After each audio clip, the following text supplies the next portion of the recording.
বন্য প্রাণী সংরক্ষণ নিয়ে সরকারের গৃহীত বিভিন্ন উদ্যোগ নিয়ে পর্ষদের বৈঠকে পর্যালোচনা করা হয়। বাঘ, হাতি, স্নো লেপার্ড সহ বিভিন্ন প্রাণীকে ঘিরে প্রকল্প ভিত্তিক সংরক্ষিত নতুন এলাকা গড়ে তোলার সাফল্যের দিকগুলো তুলে ধরা হয়।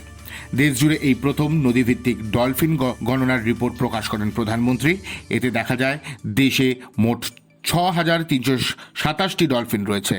8টি রাজ্যে 28টি নদীতে এই গণনা চালানো হয়। 8,500 কিলোমিটার বিস্তৃত দীর্ঘ নদীপথে এই সমীক্ষা চালাতে 3,150টি শ্রম দিবস সৃষ্টি হয়েছে। উত্তরপ্রদেশে এই ডলফিনের সংখ্যা সর্বাধিক।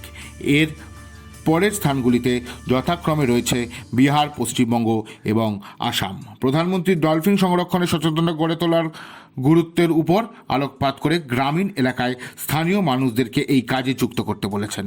ছাত্রছাত্রীদের ডলফিন বসতিপূর্ণ এলাকাগুলি ঘুরে দেখানোর পরামর্শ দিয়েছেন। প্রতি 5 বছর অন্তর এশিয়াটিক সিংহের সংখ্যা গণনা করা হয়। 2020 সালে শেষবার এই গণনা হয়েছিল। 2025 সালে এই গণনার ষোড়শ সাইকেলের শুরুর ঘোষণা করেছেন প্রধানমন্ত্রী। গির অভয়ারণ্যে তিনি হুডখোলা গাড়িতে ছবি তুলেছেন সিংহের এবং ঘুরে বেরিয়েছেন। মানব বন্য প্রাণী সংঘর্ষ নিরসনে উপযুক্ত ব্যবস্থা গড়ে তোলার কথা তিনি বলেছেন।